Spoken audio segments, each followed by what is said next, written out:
Okay, we're here with Moby. Now, who's been a vegetarian longer than you? I'm not sure. Although I've been a vegan for 29 years, I think that Gene Bauer, who started Farm Sanctuary, has been a vegan for longer than I have, or roughly about the same time. But he and I have been vegan so long that when we became vegan, no one knew how to pronounce it, whether it was vegan or vegan or some French accent, vagin or whatever. Now, once you became vegan, talk about the health, and then we'll talk about the effect on the environment and the world. Well, when I first became vegan, it was exclusively for animals, because I love animals and I just don't want to be involved in anything that contributes to their suffering.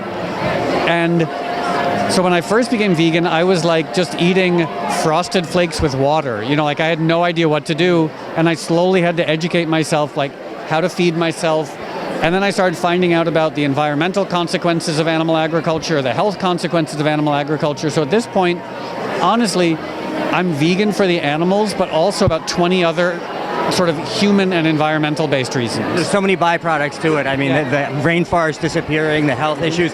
But it's crazy in today's society that we have to have things marked cruelty free, and then of course they fudge those definitions. It is. I try to think of how future generations, if there are any, will look at the choices that we're making. And they'll come back and they'll say, so tell me again, you had free energy in the form of solar power and wind power, but you chose to dig miles under the earth to dredge something up that destroyed the environment.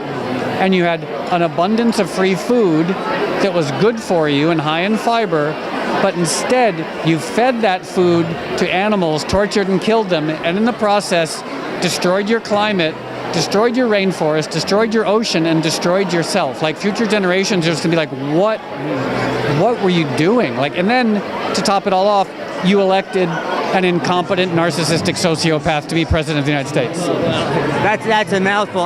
With that, a guy who does reality shows and beauty pageants, what do you think we can do, or anyone who's not pro-Trump, what can we do to change things?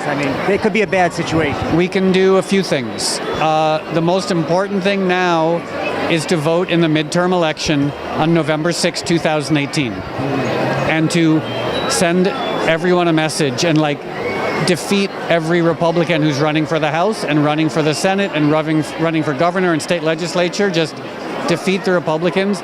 In the meantime, be vocal opposition and support organizations who are being impacted by the Republicans, and really work on things on a community and state level. Do you think, given that so many people maybe were misled or just from hearing the rhetoric that he spoke, voted and have no idea what the consequences really are? I think people maybe forgot that they weren't just taking an online poll on Facebook, that they were voting for the President of the United States.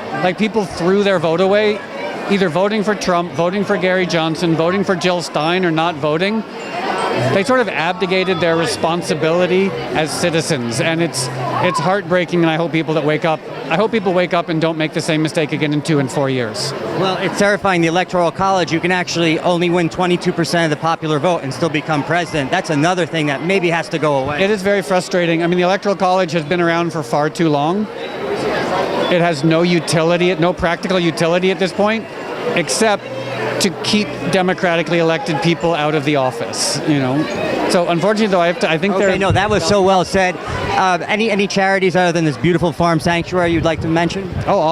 Everything from Farm Sanctuary to PETA to Mercy for Animals to the Humane Society, Physicians Committee for Responsible Medicine, Compassion Over Killing, et cetera, all of them. All right, we're here with the amazing Moby, and Farm Sanctuary made it all happen. We love them, and we also love this guy.